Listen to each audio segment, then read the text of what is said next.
Yeah, what's up, my peoples? It's Jay Cuttz out of Raekwon. I'm out here with Emanuel from Park Hill, Staten Island. Emanuel, what's good, bro? What's going on, brother? How you doing today? How's your day? I'm all right, fam. Staying blessed. So, along with this introduction of the show, I would like him to, introduce himself and say some things to the public about what he has happening in his life with his music and all that.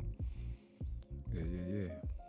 Yeah, everybody know me as Emanuel Tolbert, aka DokZae. I got some music coming out for 2025. Doing some good things. I got a new project coming out called We Outside. I'm also community activist. I see things going in the community. I speak on it and things like that nature. But I've been working here in the community for a long time now, and just helping the music scene of the community and the camaraderie in the community just keep going. Exactly. So let's start off with the first question of this interview. How did you start with rap music, like making rap music, and also your affiliation with the Wu-Tang? Sitting back, watching the Wu grow up, as a young man, I used to watch Raekwon. He used to come to my mom's house, and just watching them do their thing, that was a big, major inspiration for me. And to see young men coming from my community, my neighborhood, and seeing them on TV and all over the world, it was just a major inspiration to me, especially he used to come to my house. So, yeah, that was one of the major things that I liked about that. That was a major inspiration to me. That's what really got me into, wanting to do music myself. So you knew Ray since you were a child. Like, you've seen these guys around meth. When it comes to Ghostface, all them dudes, like you know them. I know them. That's what it is, man. That's a big, piece of information right there. I don't think too many people had the opportunity to grow up in such a historical foundation. Definitely not. I actually literally grew up right in the community with Shaheim, aka the Rugged Child. He actually was another big influence to me because at the time we were all about the same age. So to see him, and see those guys, put him under their wing, it was amazing. It was just a big influence to me, watching them all come up. Yeah, I seen Shaheim at Cypher Sessions by the ferry. We ended up on the Staten Island Advance. It was with Bang, Shaheim, and a few artists from Staten Island. Then that was prior to him having to do some time, right? But now I see that when he got back out to in Stapleton, and I was like, Shaheim, you probably don't remember me because it's been years. But I'm like, I'm glad you're free and you're here and everything is good. May God bless you and stay positive. That's what it is. The next question is, what is your story in Park Hill, like as a person that grew up there and that has seen it from the very beginning, especially when it was more dangerous than it is now? Yeah, my story is, I'm a Liberian African born, raised in Park Hill. As a lot of people know, Liberia plays a big part in Park Hill. We got a little Liberian way, and I came to America, and it was a major shock to me. We came right to Park Hill, and I've been there since I've moved and had kids and family members still live there. But yeah, man, Park Hill played a major influence on me in a major role because, like I said, that was the first place I came when I came from Africa. As a kid, came right here to Park Hill, man. It was right there. All right, you speak so good in English that you would think you were born here, but that's probably because you came here at a very young age. Do you still remember things? Because we do know about in Africa, in West Africa in particular, where you're from, there was a civil war. Yes. And that's also what inspired the migration of thousands of Africans in Park Hill, Staten Island. Yes. I definitely can relate to it because my lineage comes straight from there. My grandfather was President of Liberia. He's the 19th president, Richard William Tolbert.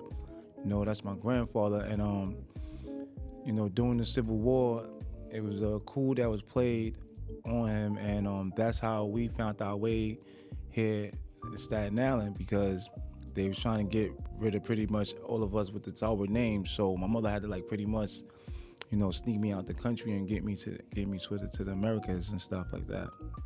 But yeah, it was a troubling time at those times. Wow, so you came from a royal bloodline, but at the same time, that also brought danger because whenever it is that somebody gets in a position of power, obviously there's somebody else trying to take them out of that position, Yes, and the ironic part about it is my grandfather was vice president for 20 years and president for 10 years. So he was in the office for 30 years, so it was a lot around that time. I was a baby, when all of that transpired. And, I was just lucky to have a mother that was wise to actually, get her kids out of there and bring us to America, right to Park Hill. Yeah. And I thank God for that, man. My mom also escaped a civil war in El Salvador too. Wow. In the 80s. So, that shows that we come from a common ground, even if we come from far, like places in the world, because from El Salvador to West Africa on a plane, that's a couple of hours there. Yeah, that's more than a couple of hours. That's a lot of hours. But yeah, man, we share the I guess the foreigner background. We share the cultural background as individuals coming from abroad. Now we're in the diaspora. We had to relearn what we knew as, what we call back home, to now learn the ways of America. Exactly. So when you reverse it back to me speaking, with proper English, I be around some of my friends and they all can't even know that I am African, that I was born in Liberia. But, like I tell everybody, man, I was raised in America. So yeah, my English is very clean, but I still have my dialect in me too. I gotta keep it there. Oh, of course, man. With thousands of Liberians in Park Hill, it's impossible to not be reminded of that accent. Even I know that accent Exactly. for a while, but I'm not about to speak like it because I'm gonna tell you the truth, man. I'm the bootleg version of that. Me too. Accent, That's what they call me, the bootleg version too of my own language. I got you. So, speak to us about your faith, man. What's your faith in life, as far as God and stuff like that? Me, my mother is a reverend. My mother's a reverend right now. She so we Catholic. We Christian, Baptist. That's how I was raised. As I got older, I got a little bit, self-knowledge. I growing up, I dealt with the Wu, so you had to know. Got to be a 5%er, So I learned a lot about that. But me, when it comes to theology, I try to study everybody, religion, and not have no biases towards anyone religion and what they believe in. We all have our own beliefs. And I respect that, man. A lot of people that are into religious beliefs or spiritual beliefs believe in that so strongly that they even get offended if somebody doesn't agree with it. But it takes a level of maturity to be open-minded and to realize that they came from that path of life, that part of the world. Who am I to tell them that they're such a sinner for that? You know what I mean? Exactly. That's why you have to be, open-minded, and you have to, let others express their religious belief as they see it. Just learn from it.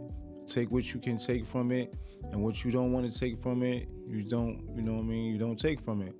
But just give everybody the opportunity to be able to share their views on how and what their gods are and how they want to perceive their gods are, Exactly. That's what I love, bro. Do you have any advice for the youth? Yes, definitely, man. As a young man growing up in the community, I always tell the young brothers, listen, old people always told me an idle hand is the devil playground. So always try to find yourself doing things with your hand. Find your little skills, things to do. Once you start having an idle hand, that's when you start finding yourself in mischief, things that you don't need to be doing. So yeah, my advice is just don't have an idle hand. That's it, man. Don't have an idle hand. Exactly. That's actually wise to say that because it's in the scripture that an idle mind is the devil's playground. Yeah. And the logic behind that is that it's like being bored. Like you'll just find anything to do just because you don't have nothing to do. And that leads to trouble because that's what we did in the streets when we were young. We didn't have a job. My dad was somewhere else. We was just out there with a whole bunch of kids that were fatherless, and we just found fun in doing crimes, for example. And it led to a very dark path, unfortunately. But I'm glad that some of us were able to change, you know. For the next question, what would you say is the meaning of life for you? The meaning of life to me is family, you know. Family, family, family. And what makes you happy? What makes you happy? Forget about what's gonna make everybody else happy. The meaning of life is creation. We're all here to create something. Whether it's us having, you know, building our own families, finding something to create. But as long as it makes you happy, that's just the meaning of life, man. We're here to be happy. And if we can share our happiness with others, that is just the key to life.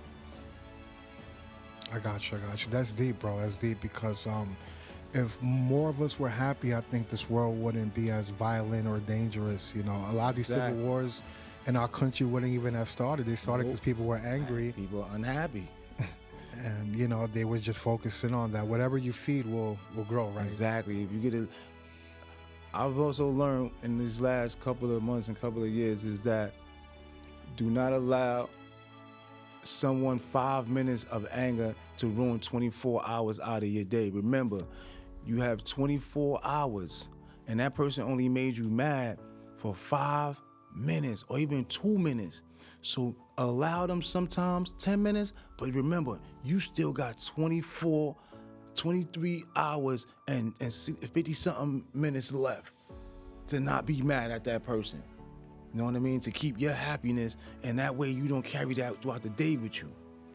And that's it, man. I don't give people much time of any kind of energy to have me angry throughout the day. And then I just mixed up my whole rest of my hours. No.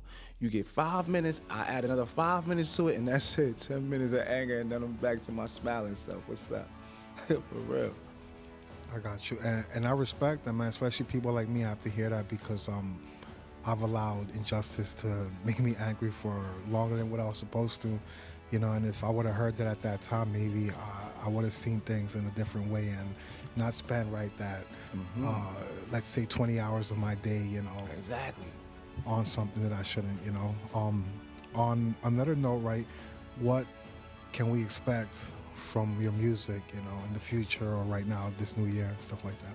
Like I said, this New Year's, I have a new project I'm working on. I was hoping to release it before the year was up, but things didn't work out the way I wanted it to work out, which is always God's plan, you know, and His timing. But I have a project, like I said, it's called We Outside. I got all my artwork, everything. I got, you know, all the tracks. I got everything mastered. I got everything needed the way it's supposed to be. So we putting it out before Valentine's Day because most of the songs on there is love songs and, you know, club bangers for the ladies, you know, and once the ladies fall in line with it, the men is gonna fall right behind in it. Oh hell yeah, man! That's how it be, man. That's just how men are, man. Like there's so many baddies out here, it's so hard to not get tempted. You know what I mean? Exactly. I got you. That's what it is. What would you say is? And people say dream, right? But I'm saying like an ultimate dream. What is the ultimate dream of your life, where all of these dreams meet up and become this super, you know what I mean, ultimate dream that you want to achieve, you know? Pretty much my ultimate dream is I want to go back to my country and I want to create this institution. I want to create an institution called Tolbert Design Imagination. It's an institution that basically we're not going to be teaching the kids, you know, no offense to anybody who want to teach the kids alphabetical and those kind of things. The institute I'm talking about is going to be straight up engineering, masonry, welding, electronic, you know, hands-on. Like I said, an idle hand. And I want all the kids that are going to come to this institution to not have an idle hand. We're gonna be working with them from 5 years old and up. Nothing is gonna be done. We're not writing no books. We can have other schools that do that. What we are gonna be doing is building. That's it. They're gonna walk in those classrooms and everything they're gonna start doing is building with their hands. That's powerful, man. That sounds like you want to rebuild the, the country and turn it into something beautiful, like established, like here in the U.S. where they can flourish, Yes, because what I've come to learn that when you have the young generation able to build with their hands, if you look outside right now, there's nothing but homes outside, everywhere. There's nothing but homes. If we're not training the kids now to maintain these homes, like plumbing, electric, welding, carpentry, all of these are the things, these are the essential things to help everyone be able to live. If you can train a child to do that from the age of 5 and up, you can build a nation. You can build a nation, but you must start with the training of them not having idle hands. That's where that whole concept with me come from, with the Tolbert Design Imagination Institution. We want the kids to come in at the age of 5, and we're, like I said, we're not writing books.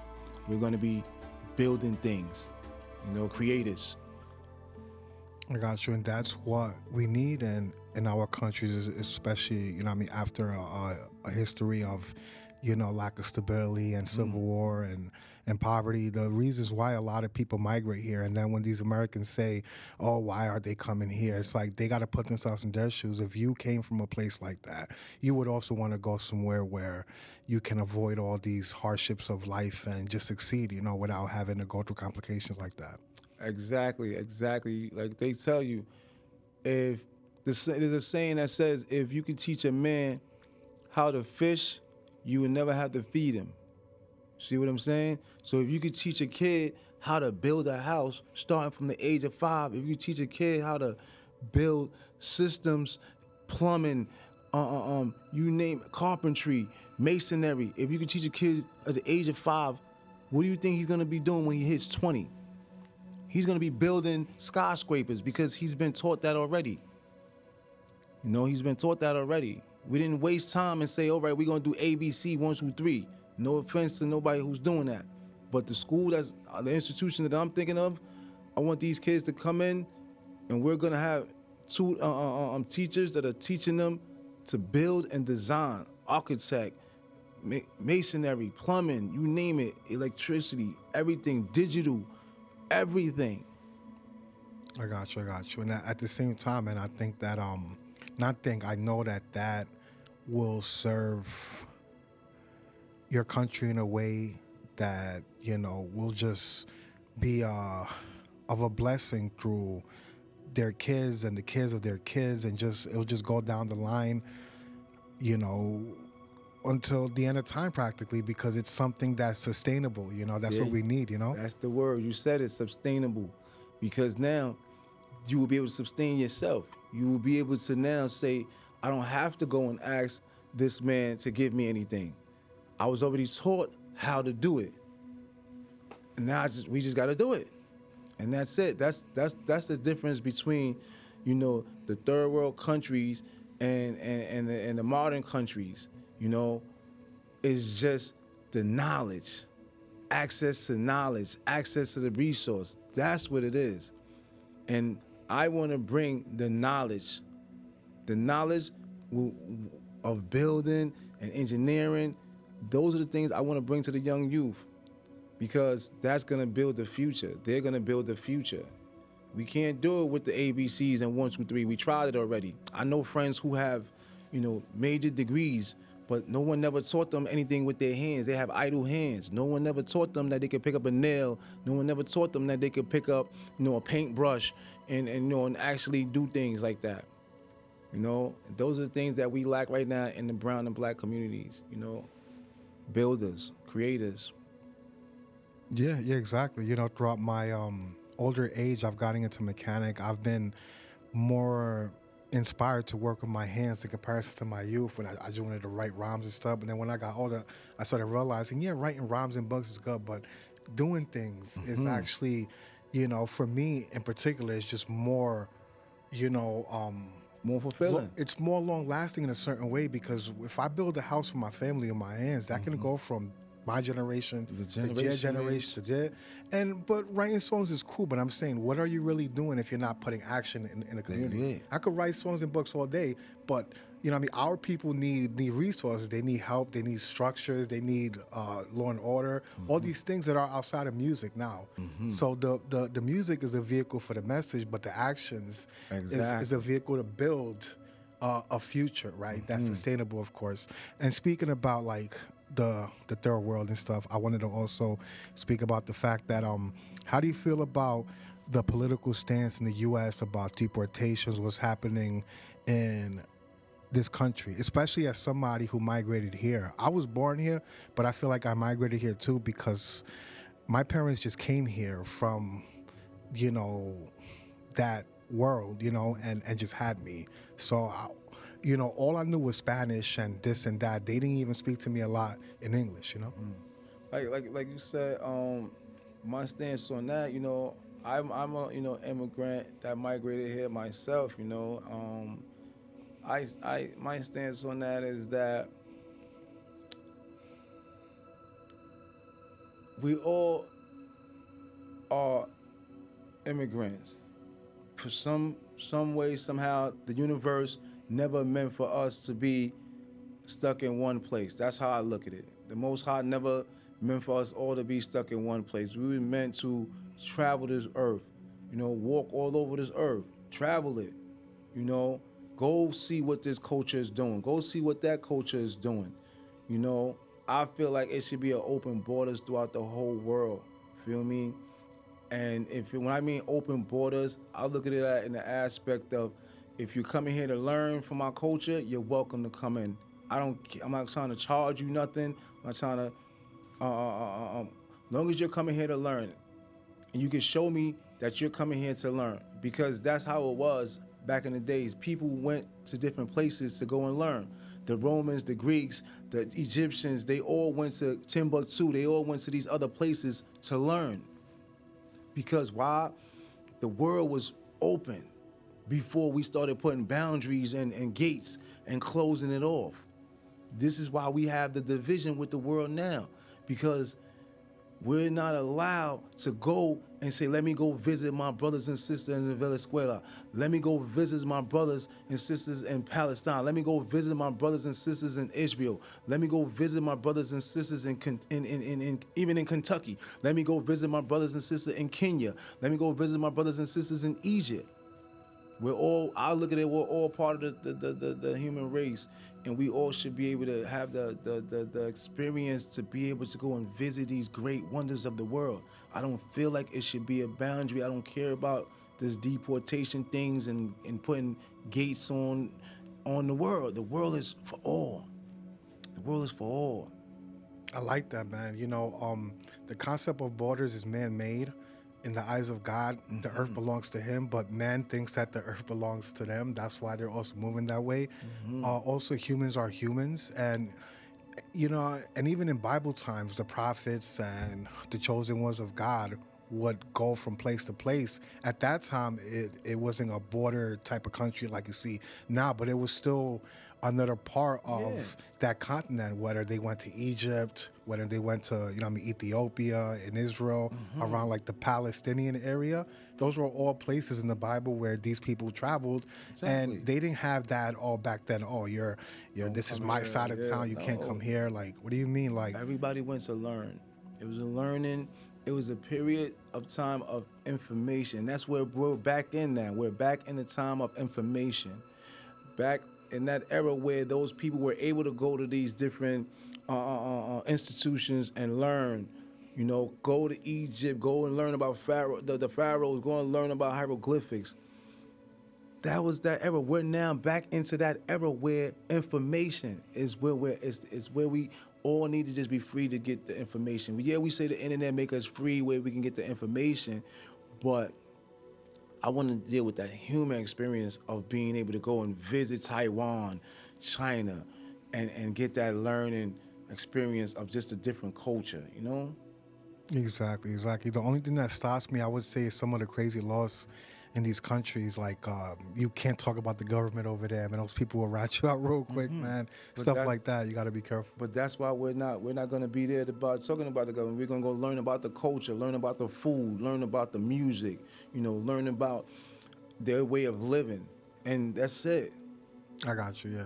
It is where they're from anyway, and I'm not staying there. So why should I get into something there like you that? go. You know Yeah, what I'm I not mean? staying there anyway. Exactly. We're not Stuff going to live there. happens. We're passing through. We're going here to learn and keep it moving. Got you. But if I go to North Korea, I'm gonna have to tell them they violate human rights. I'm playing around. Yo, well, how would you describe yourself to the public, man? I would describe myself, like I said, I'm a young African American male, very laid back, very open minded. I'm a young activist. I'm a musician. I'm a father. I'm a brother. You know, I'm an uncle. I'm a son. I'm a pastor. And yeah, you know. That's what it is, man. That's a lot, you know, as far as some people will just say something simple, but you actually animated that very clearly. For the last question, you know, what would you say is your main purpose with music and in life? With music and in life, I want to inspire people. I want to make people happy when they listen to my music. My music is about happiness. My music is about having fun. My music is about, you know, an enjoyment of life, and just being happy, man. Life would be so much easier, like we spoke a minute ago, that if, you know, everybody could just be happy and share happiness with each other. You know, I like to come around and I see people sad, I make everybody laugh, you know, and that's just what it is, man. This brings some smiles to the world. Yeah, exactly. That's what we need, man. It's been an honor, Emanuel. I've known you for years, Yes, but yeah. this interview brought clarity, not just to the public, but to me as well. You know, I didn't know that, you know, they had like in a Coup with your family and Oh yeah, in man. Liberia. That's some stuff right there. Yeah, man. I thought I was a hardcore gangster, man. Stuff is really wow. Yeah. That is powerful, man. With that being said, we have like 2 minutes. If there's anything else you want to say, man, out there to the peoples or that you just want to express, you know. Yeah, definitely, man. Look out for me. You know what I mean? Like I said, my name is Emanuel Tolbert. I also go by DokZae. That's DokZae. You can find me on all platforms. I have beautiful music out there for y'all to hear. I have wonderful music for the world. I have a great message. And let's just push happiness, enjoyment, and fun. That's it.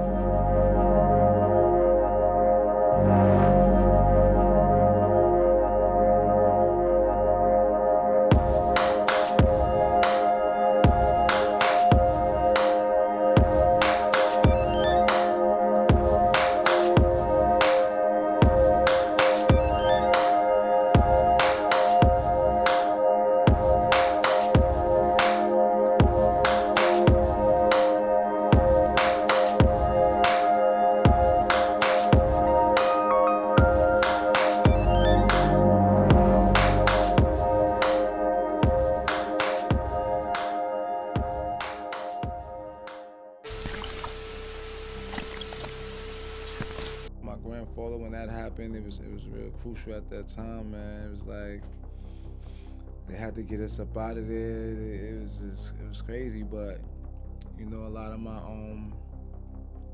uncles are here now. My father made it through that. He's not here with us today's day, right now, but I listened to all the stories that he had to go through with that, watching, you know, his fathers and his uncles and his brothers and all of them, you know, go through all of that.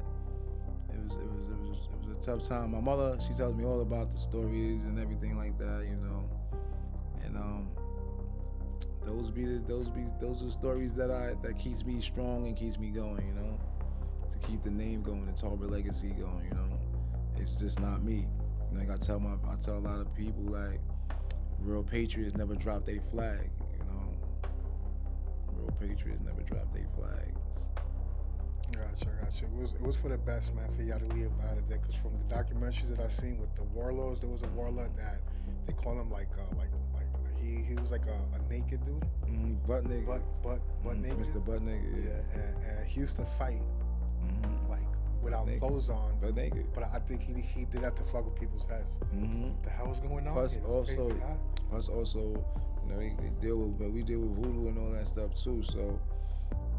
They did bullets, that too. yeah, bullets is bouncing off of him. You know what I mean? So it's like you're invincible. It's deeper than that. You know. He used to say if he was naked, he would not get showered, so they would drink blood from the child. Yeah. To eat the heart. Life. Eat heart. Eat the heart. Yeah. And these were kids holding a heart and eating it. So this is not even like a grown man knowing. These kids don't even realize what's happening. They were child soldiers, you know. Child soldiers. Yeah, they were child soldiers.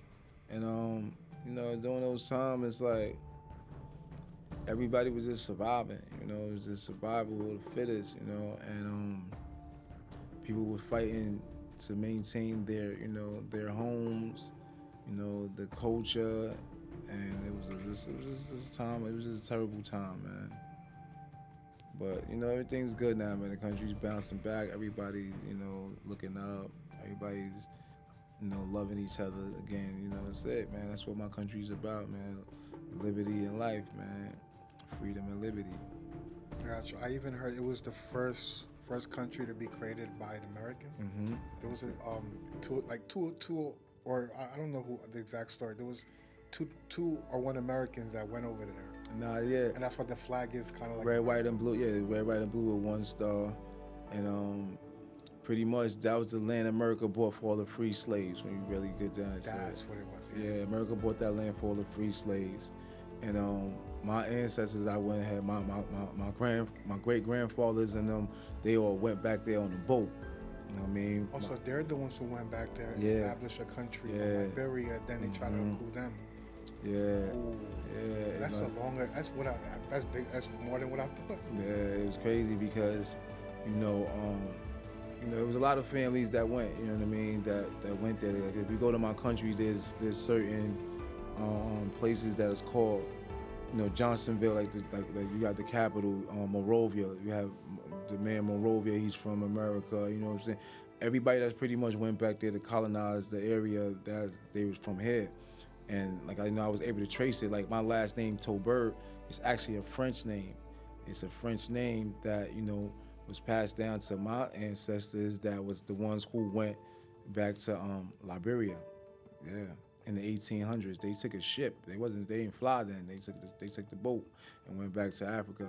You know what I mean? And that's why, like I said, I always tell people my grandfather's on the $100 bill in my country, and you know, he died for that, and yeah, he paid the ultimate price for it too, you know. And yeah, man, it's a thing that I pride myself on, and I tell myself, you know, I have to keep the torch going, you know, with the name, the legacy, and what he was standing for, you know.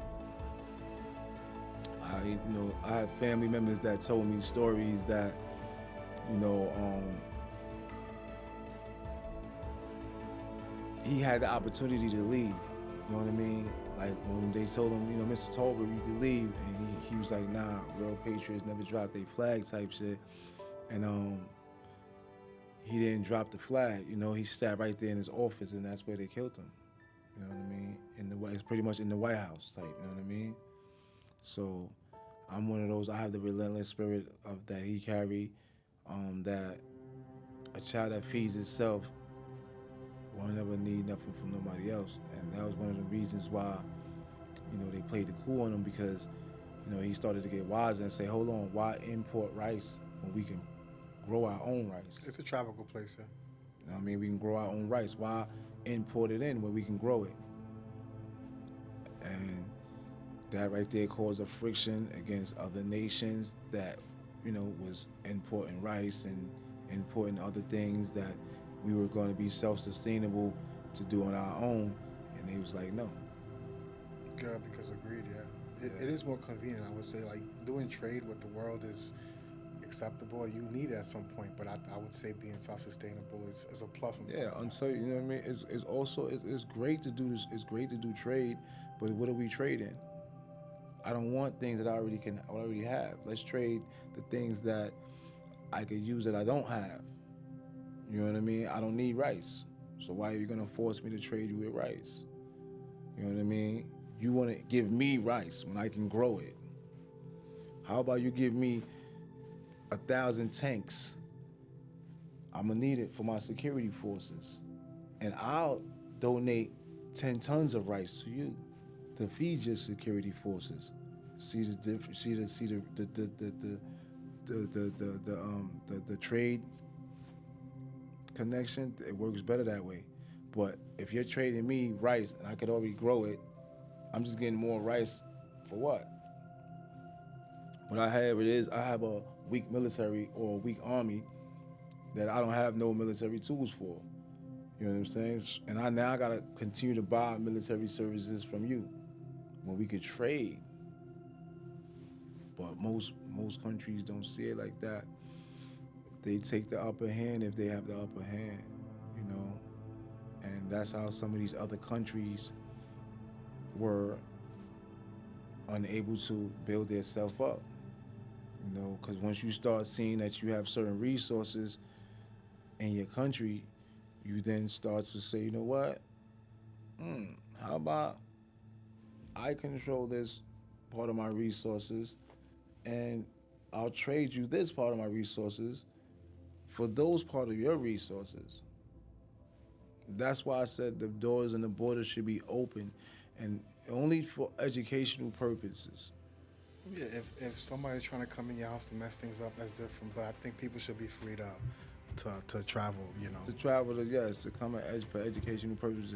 If you're trying to come in to worry about governmental issues, politics, no, we don't want you here for that. But if you want to come and learn the culture, the kind of food we eat, the kind of dances we have, the way we live, the style of our architectural environment, yes, come. By all means, come. Open the doors. Let us trade those knowledge. Let us trade that. Those are the great things to trade. You know what I mean? But people put tangibles on these kind of things and then close the gate off and say, no, you can't come here and learn. Exactly. And with that being said, you know, I also want people out there to see, you know, his story and use that, you know, as proof that God is with you no matter what you have to go through in life, you know. And we have no excuse, you know, stuff gets hard, but we got to be strong, especially as men, you know, as the men of the household, of the family, you know, and we have to push through, you know, because he was in Park Hill in a time where stuff was very violent, you know. It wasn't all caged off like it is now, you know. But those were the good days as well, you know. We have rough days and we have good days, you know. And I just tell the Most High thank you, you know, for making it through and continue making it through, and for continuing to shine His light on Park Hill and all individuals that go through there. Exactly. I feel like God allowed me to be there for the time being so I can grow as a person, and it made my faith stronger, man. I'm not the same person, bro. I got there 2015. It's about to be like 10 years. Mm-hmm. It is 10 years, actually. Yeah. And, wow, man, I am a different person, man. But I thank God for, especially that I met you. I met you shortly when I got there. Mm-hmm. Definitely, man. We used to kick it all the time. And I remember I showed you one of my first videos with me flying on the carpet. He was like, hold on. No, I got to see who shot your video, man. And from then on, you know, we always just kept the contact with each other, you know. You know, you're a young man that, you know, you journeyed around the country. You've been all over. And, you know, like I said, man, I take my hat off to you because you have grown. You know, you have elevated. And, you know, some of the things that you doing in the community, I really respect it, you know, and I take my hat off to you, and I appreciate you for inviting me here and giving me this, you know, having me to share your platform with me to come here and share my story with the community.